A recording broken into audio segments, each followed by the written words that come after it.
Welcome to the Human Capital Innovations Podcast, your go-to source for personal, professional, and organizational growth and development.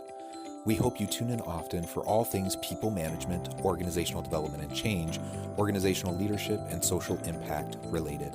Maximize your personal and organizational potential with Human Capital Innovations Podcast.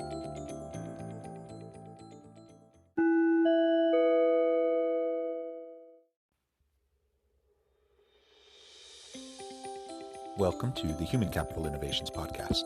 In this HCI podcast episode, I talk with Rex P. Gatto about how COVID-19 exposed the differences between leaders and managers.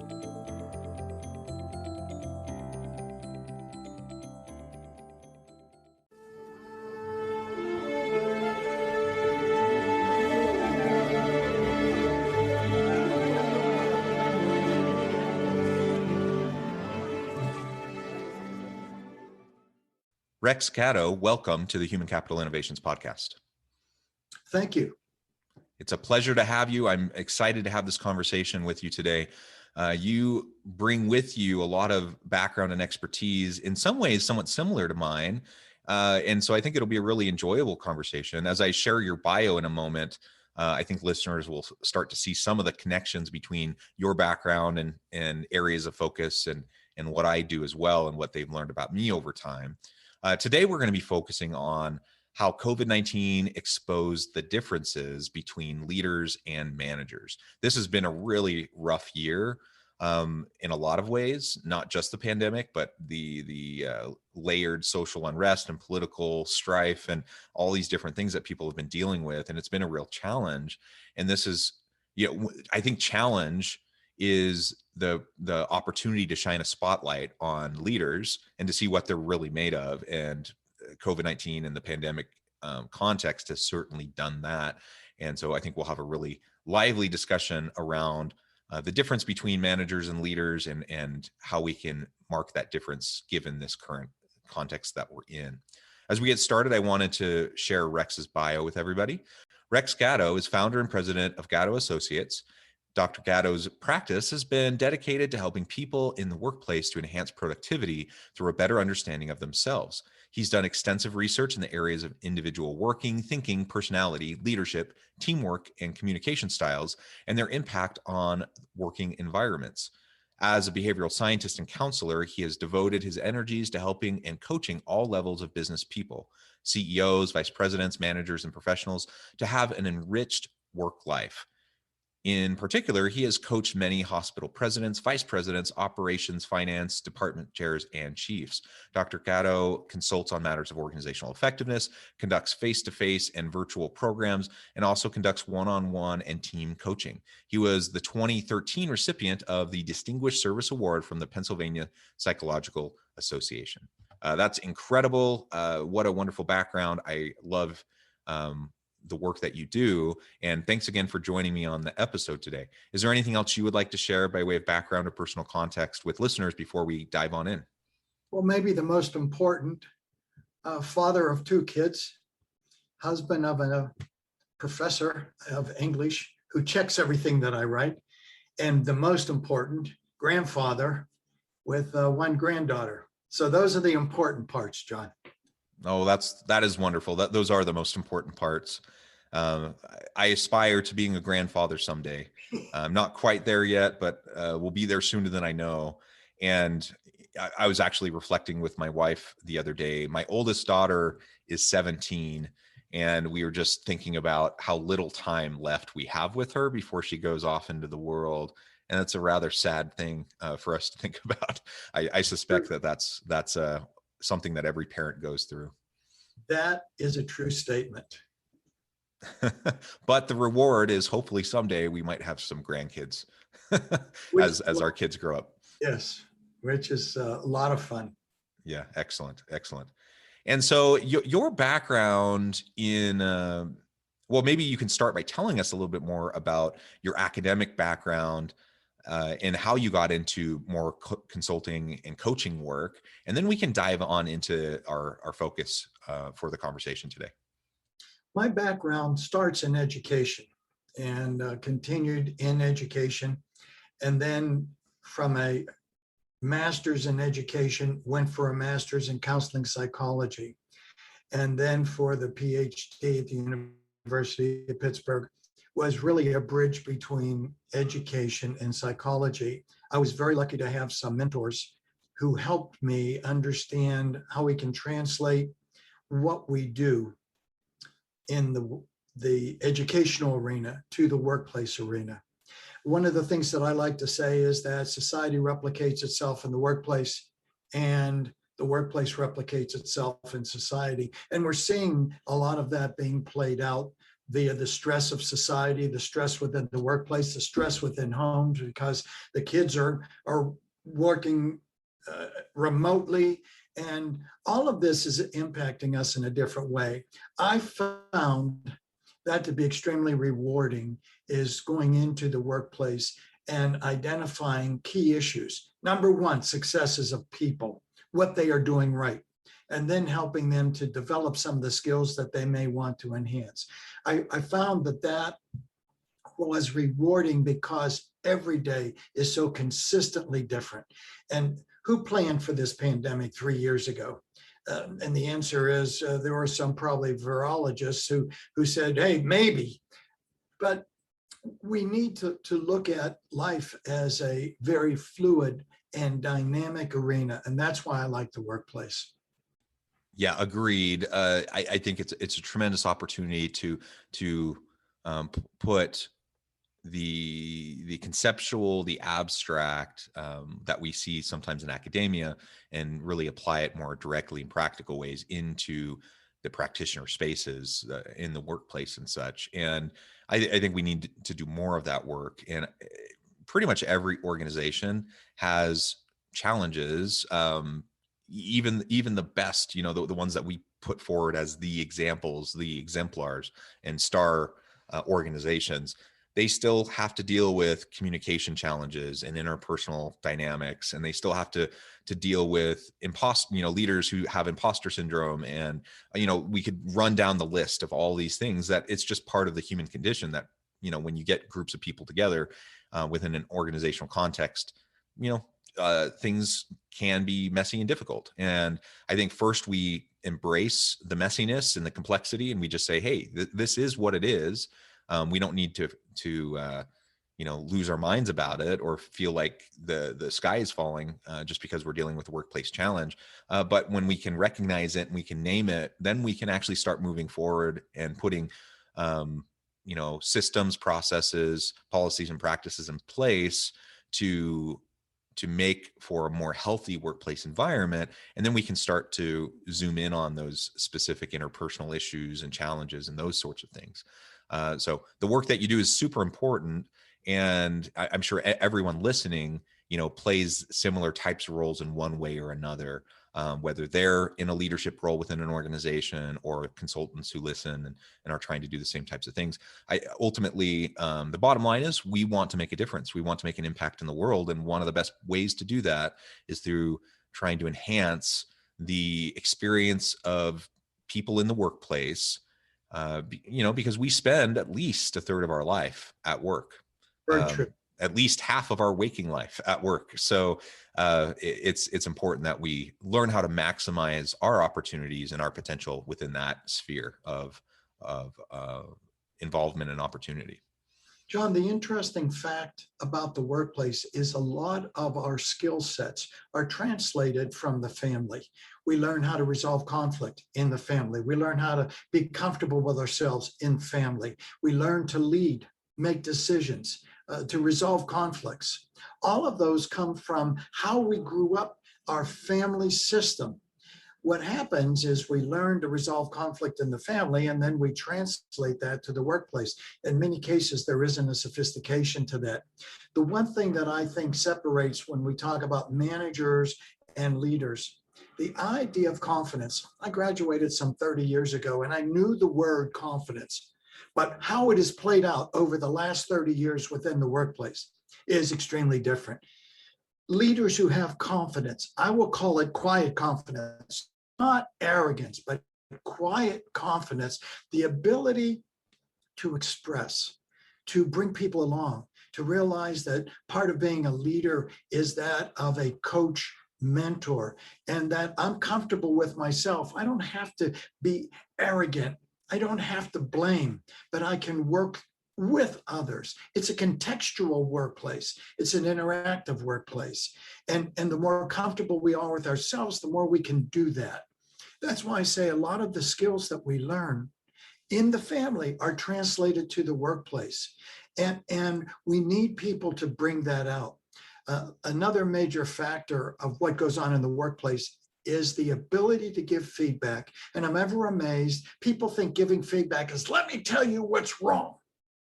Instead of quietly saying, I've observed this. I think you do this very well. Here's a point of enhancement or an alternative you might think of. John, that's something we could really delve into in our discussion today when we talk about the difference between leaders and managers. Yeah, those are all excellent points. And I think ultimately it's worth starting with kind of how you define managers versus leaders, because, and I agree, I think there's a fundamental difference between those two groupings. And certainly you can see it as a Venn diagram and there's overlap as well, but there's some fundamental differences. And then also, you know, how the pandemic has helped to shine a light on individuals. But before we go there, I just wanted to comment on how you were framing this quiet confidence. Yes. Absolutely. I love the idea of quiet confidence. Sometimes I talk about it in terms of confident calm as a leader. Like you have pressures and you have all these forces all around you, and you want someone who can be genuine and authentic, but also unflappable in the face of challenge, right? Because they have to also be there to support their people who are also dealing with challenges and difficulties. What we're not talking about when we say the word confidence is the machismo leader, kind of the stereotypical person who, you know, who projects, you know, this kind of faux confidence, you know, in a kind of a power grab and trying to assert their power and influence and authority over other people. That is something totally different. And I do call that faux confidence because I think most of those people who project that way are actually pretty insecure individuals. They actually don't have a whole lot of personal confidence. That's why they have to, you know, beat their own chest and act like they're big and strong. And often they treat people and belittle people and condescend to people in an effort to try to make themselves feel bigger and more powerful.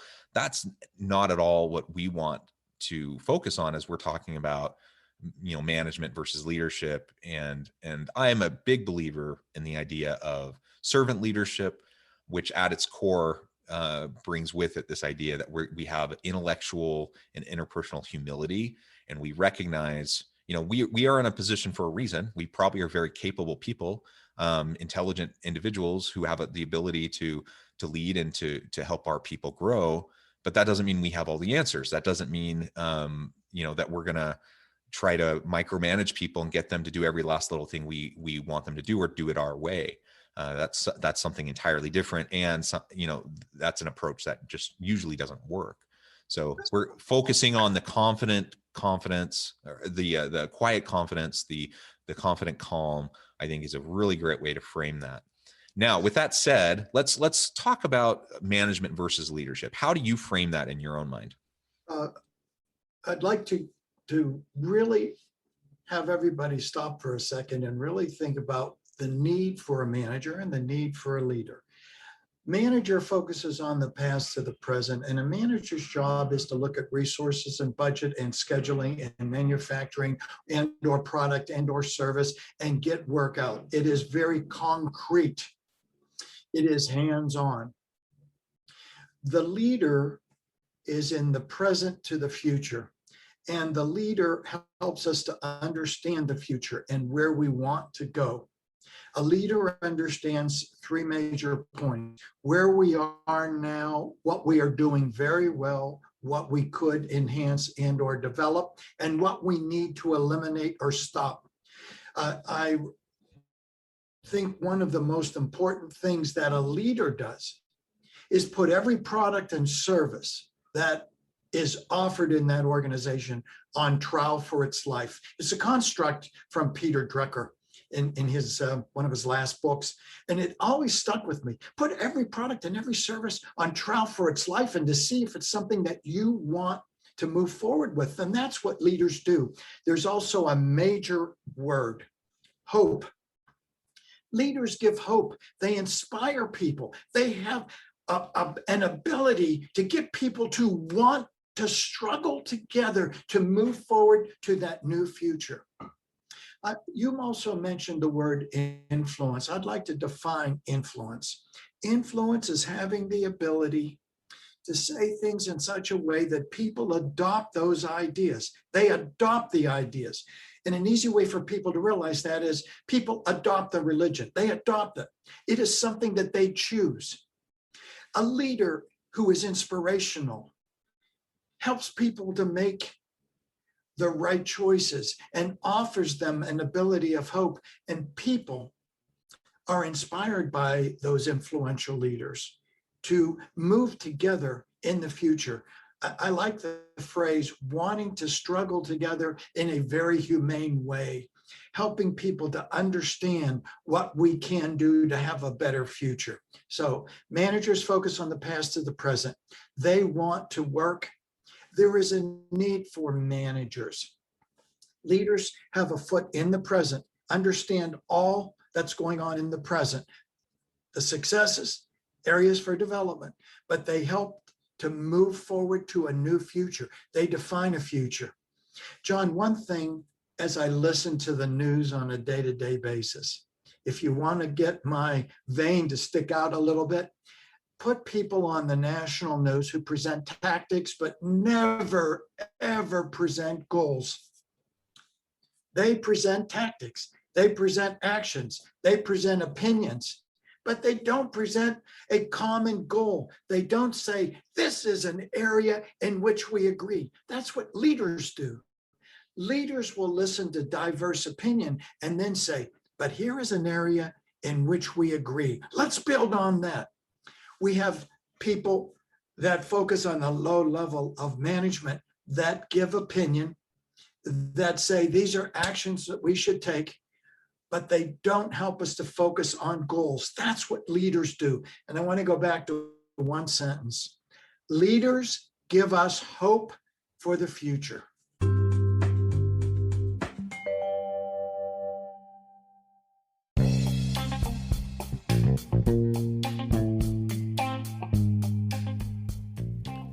I'm excited to announce the publication of my new book from HCI Press, The Alchemy of Truly Remarkable Leadership: Ordinary, Everyday Actions That Produce Extraordinary Results. Consider how the nature of work has shifted over the past 50 years. With increased globalization, rapid technological advancement, and the shift in economic composition, the average job of today looks very different than the average job of 50 years ago. What will the jobs and organizations of tomorrow look like? Moreover, what does this all mean for organizational leaders? What are the core competencies and capabilities of organizations and their leadership that are prepared for continued disruption and geopolitical and socioeconomic shifts? Regardless of what the future holds, increasingly, leaders need to be socially minded, data-driven, decisive, champions of talent, and disruptors of the traditional notions of leadership, teams, organizations, and work. The Alchemy of Truly Remarkable Leadership will help you to explore your own leadership competencies and capabilities and consider ways to apply and implement them into your workplace and personal life.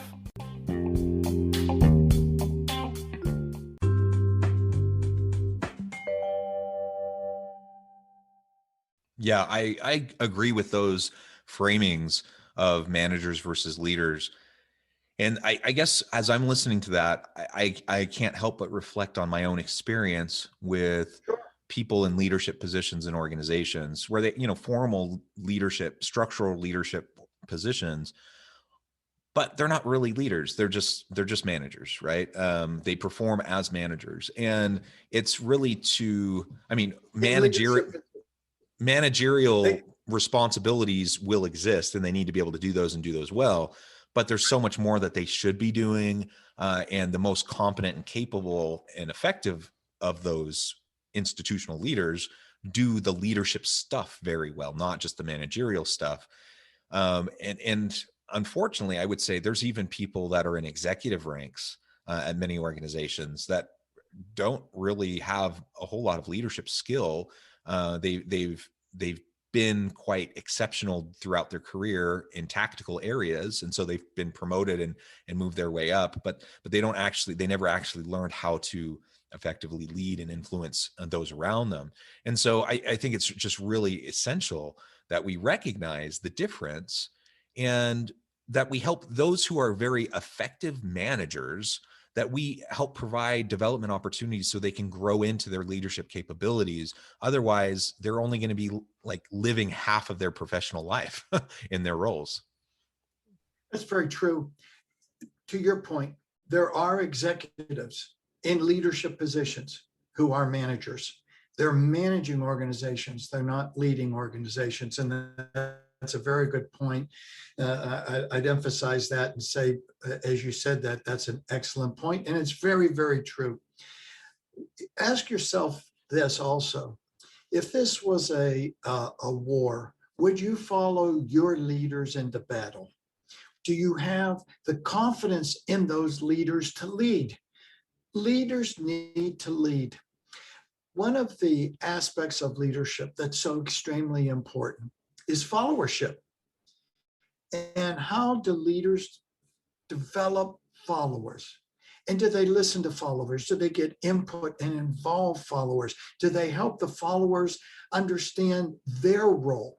The role of the follower is actually to be someone who can give the leader information and input. If you also want to separate managers and leaders, effective leaders take the time to involve followers and collect input from followers, and they listen and they understand from the listener's point of view.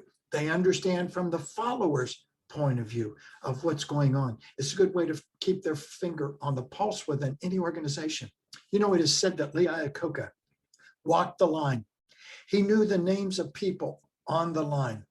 Jack Welch used to go out to all the different sites. Now, I'm not telling you any leader's perfect. I'm not.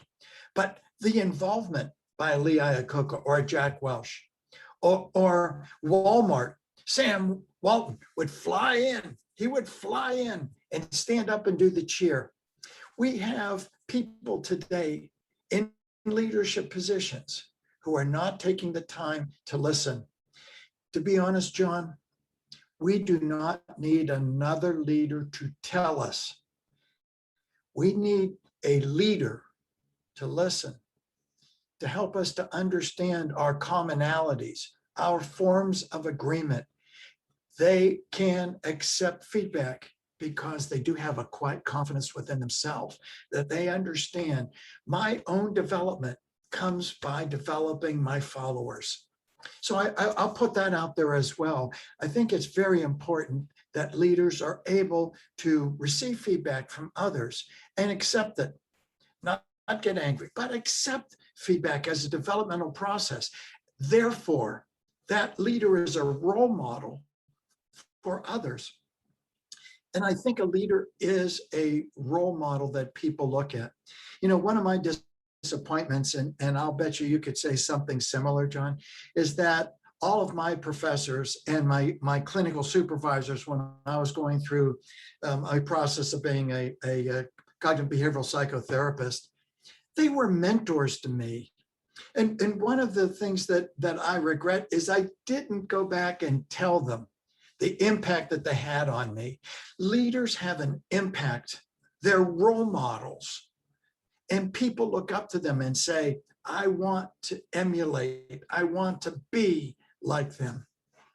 So I'll pose that to you, John, because I'm sure you have a similar experience. Yeah, absolutely. They're people who walk the walk. They're not just talking the talk. They do listen, and they show genuine concern and empathy towards their people in helping to develop their people. I think everything you said is absolutely right. And I think that connects back to really this pandemic moment that we've been in. So how do you see the pandemic really shining a light on and focusing in on those who have been more, managers versus those who have had more leadership in how they've interacted with their people, and what can we learn from this? First, let's translate pandemic into crisis. Every organization has had crisis, but we talk about the pandemic as a crisis. In this case, it was, regardless of money, regardless of training and background, regardless of your workplace, regardless of what education your children are going through, this has impacted us across the board. Rich, poor, didn't matter. The pandemic has hit us straight. Leaders were capable of saying the difficulty. They defined the crisis of the pandemic. They helped us to move forward. The physician scientists and the scientists helped us in many, many ways to understand the do's and don'ts. The true leaders focused on, this is what we need to do to overcome this pandemic, overcome the pandemic. And yet we know we're moving up to 600,000 people who have perished. What a sad tragedy, sad tragedy. And then, of course, we also have tragedies because of gun violence, but that's not our topic. But the pandemic is a crisis, and leaders helped us to move forward. Leaders said, this is what we do.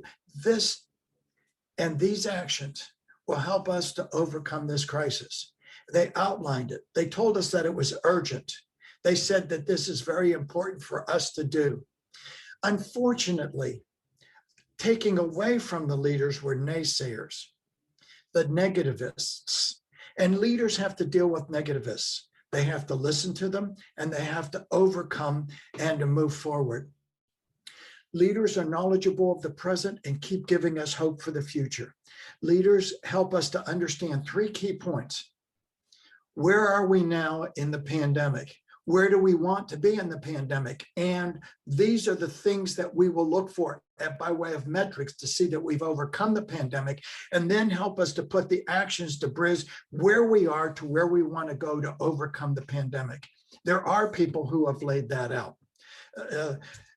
Dr. Fauci, to the best that he could, has laid that out, that process. There are other physicians who are on the daily news who have laid that out. Unfortunately, we've also had some national leaders who have been naysayers, and they have caused disruption as opposed to helping us through leadership to move toward a better future. I just wish we had leaders on the national level who would focus more on what we agree on rather than giving opinions. So those maybe a few more points, John, please. Yeah. And certainly from a societal point of view and looking at the national level leadership and political leadership, I think we see lots of examples of this during the pandemic. We also just see lots of examples of this within organizations as CEOs, all the way down through middle management, down to the line level employees within organizations, were forced in many cases, overnight to move to virtual work and to figure out how they can continue to, pay the bills and make payroll, and you still provide their products and services even under lockdown conditions. And that, that crisis situation, that's really, really tough. I've seen it firsthand myself, and I know so many, countless leaders throughout the country and throughout the world during this past year have really just had to go through that wrestle. What I see is one of the biggest differences between those who are managing the situation versus those who are leading within this context, within the situation, comes back to what you said a little bit ago. And that is leaders that are able to show a hopeful way forward, who are willing to listen and then provide genuine support and empathy and be empathetic towards their people who are struggling. So you have employees that are working from home along with their spouse and their kids doing schooling at home. That is an incredibly difficult situation, all while the organization itself is dealing with turmoil and trying to figure out how to move forward. The best leaders were up to the challenge. And unfortunately, though, many who never really took on that leadership mantle and they were really just more of managers, they didn't know how to respond in that moment. And and as such, they weren't up to the challenge, and things didn't go so well for those organizations. And it is sad that many organizations had to lay off lots of people. Many organizations had to close their doors. And that's not necessarily 100% due to, lack of leadership, but I would suggest and suspect that in many cases, that was part of what was at play, is people that are well-intentioned, well-meaning managers that just don't really have the leadership skills. And so I think from all of this, we need to learn some lessons. Whether we come upon another pandemic in the near future or not, I don't know. That's anyone's guess. But disruption is the name of the game, and crisis is going to come in one form or another. And so if we want to be ready for whatever the next crisis is, or whatever the next disruption is, then we need to be preparing now, not just, in terms of the processes in our organization or the strategies. Those are all important discussions to have, but also developing ourselves so we're up to the leadership challenge when we find ourselves in those situations. I think all of that's true. I want to add something here as well, and that is that leaders are creative problem solvers. They're not stuck in the present. They're not just talking about, this is what's confronting us, this is what we have to do, and here's my opinion. They're creative problem solvers, helping us to understand alternatives. They expand people's thinking. People say to me, oh, Rex, you're in mental health, you're a counselor, you're a psychologist, you're a psychotherapist, you're a shrink. And I always say to people, our job is not that of a shrink. My job and your job is that we are expanders. If people are listening to this, I hope they are expanding their thinking, their personal viewpoints, and are having reflection. What is a leader for me?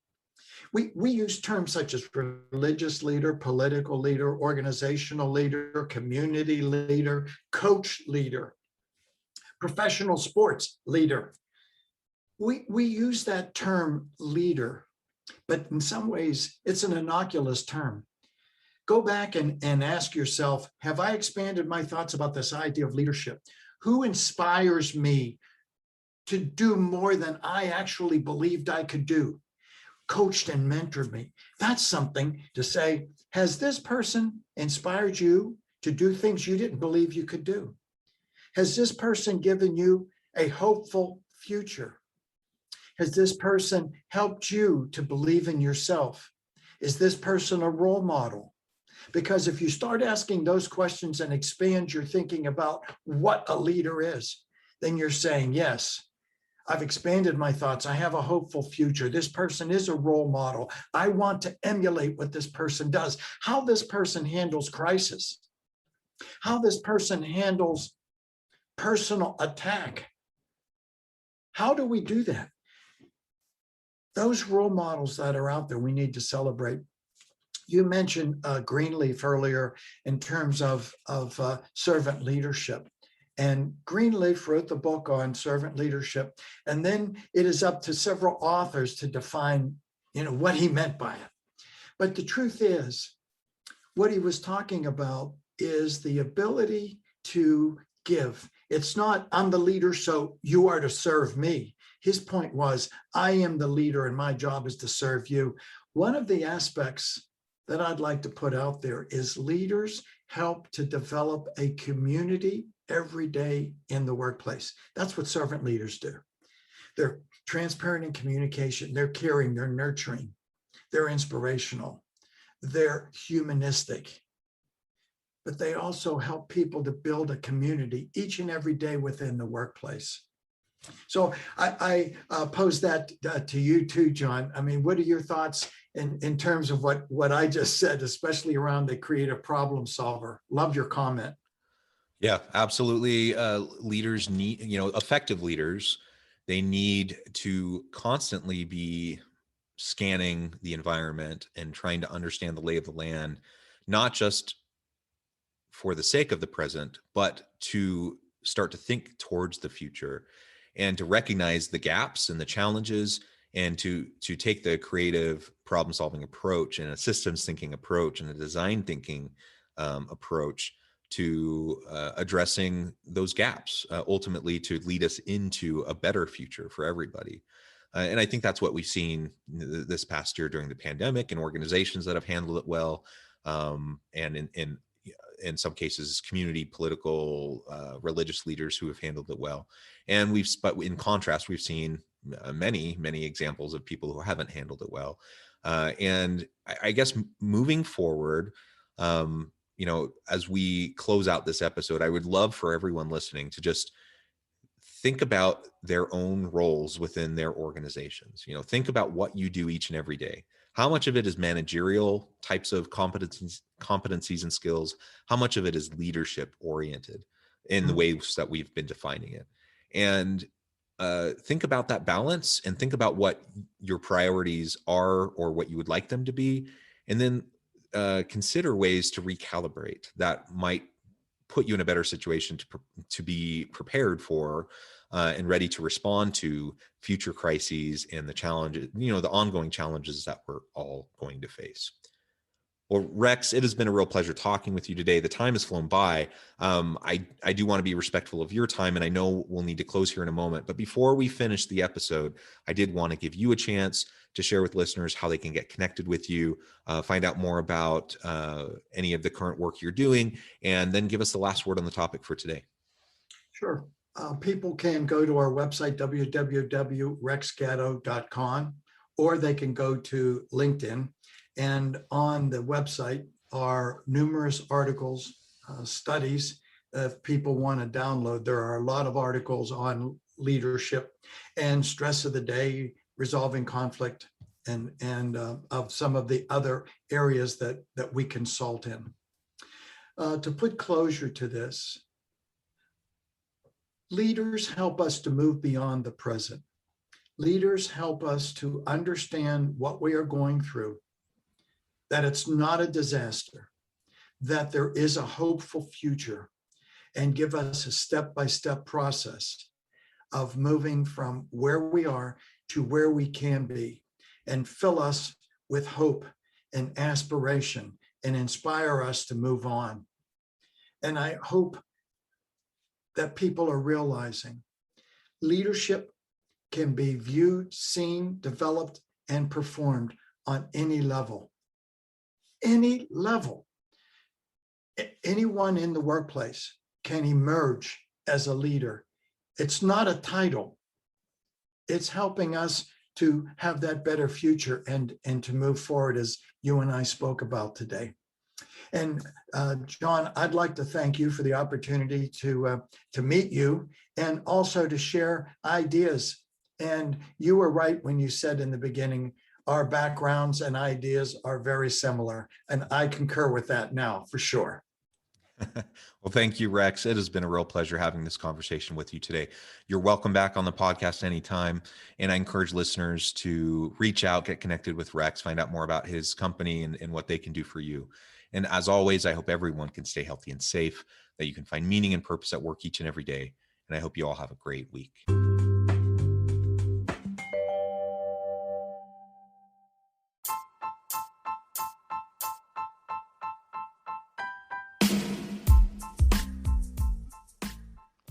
We are excited about the launch of HCI's new magazine, Human Capital Leadership. Human Capital Leadership is a free, interactive e-magazine designed to help individuals, leaders, and organizations find innovative approaches to maximize their human capital potential. We will be publishing issues quarterly in August, November, February, and May. Check out the first issue and let us know what you think.